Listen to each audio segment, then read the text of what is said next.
Pernah kepikiran gak sih kenapa ya perusahaan yang tadinya kelihatan hebat, sukses banget, kok tiba-tiba bisa kayak kehilangan arah? Nah, ini semua berawal dari sebuah paradoks yang bikin gemes, kenapa justru tim yang paling pintar seringkali jadi yang pertama menolak ide-ide brilian yang sebetulnya bisa menyelamatkan mereka. Oke, pertama-tama kita samain persepsi dulu ya. Ini bukan moonshot, bukan proyek ambisius kayak mendarat di Mars yang semua orang dukung. Sebuah moonshot itu ide yang masih bayi banget, rapuh, dan seringnya sih dicap gila. Coba bayangin deh, ide yang kalau disebutin di ruang rapat, semua orang jadi saling lirik-lirikan dengan canggung. Nah, itulah moonshot. Ini dia inti masalahnya. Dan jawabannya ternyata sama sekali bukan tentang punya budaya inovasi yang lebih baik. Jawabannya jauh lebih mengejutkan dan kalau kita paham ini bisa jadi penentu antara sukses dan gagal. Yuk kita lihat gimana ceritanya tim hebat bisa berbalik arah. Kayaknya gak ada contoh yang lebih pas dan lebih tragis dari sebuah perusahaan yang dulu kita semua kenal dan mungkin pernah kita cintai. Kalian inget Nokia? Susah dipercaya ya, mereka itu mulainya dari bikin tisu toilet. Tapi di puncaknya, mereka itu bukan cuma perusahaan HP, mereka adalah HP itu sendiri. Mereka raksasa teknologi global yang kayaknya nggak mungkin bisa tumbang. Terus dalam sekejap mata, mereka runtuh. Habis, apa yang salah? Banyak yang nyalahin budaya perusahaan yang katanya jadi sombong dan lamban, tapi penjelasan itu kayaknya terlalu gampang deh. Nah ini dia nih, mitos besar soal inovasi. Kita tuh sering banget dibilangin buat benerin budaya, biar bisa bersenang-senang dan gak takut gagal. Tapi gimana kalau semua itu salah? Gimana kalau fokus ke budaya itu justru bikin kita nggak lihat masalah sebenarnya? Jawaban sebenarnya itu datang dari tempat yang nggak disangka-sangka, fisika. Tenang dulu, ini nggak bakal rumit kok. Konsepnya namanya transisi fase. Dan ini adalah kunci buat ngerti kenapa tim hebat bisa mendadak mandek berinovasi. Jadi kuncinya tuh bukan ngubah perasaan orang atau ngadain acara outbound lebih sering. Kuncinya adalah ngubah struktur di sekitar mereka. Insentifnya, pangkatnya, dan cara tim itu dibentuk. Ibaratnya kita ubah aturan mainnya, bukan cuma nyemangatin pemainnya. Coba bayangin air deh. Cuma dengan sedikit perubahan suhu, air yang cair bisa jepret, langsung beku jadi es. Nah, sama kayak gitu. Perubahan kecil di struktur perusahaan bisa bikin perusahaan jepret dari yang tadinya inovatif jadi super konservatif. Dan yang paling penting, ini bisa diprediksi dan diatur. Oke, jadi gimana dong cara ngaturnya?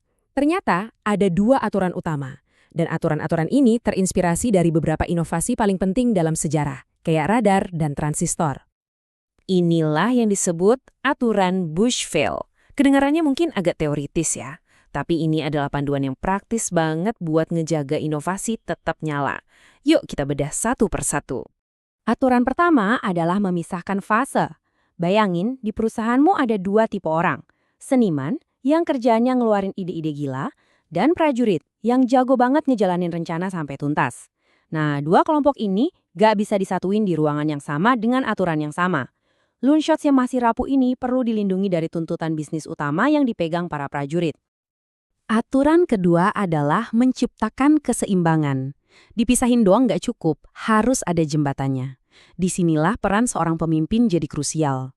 Mereka itu bukan Musa yang turun dari gunung sambil bawa proyek pilihan. Justru sebaliknya, mereka harus jadi tukang kebun yang dengan telaten ngatur transfer ide antara si seniman dan si prajurit.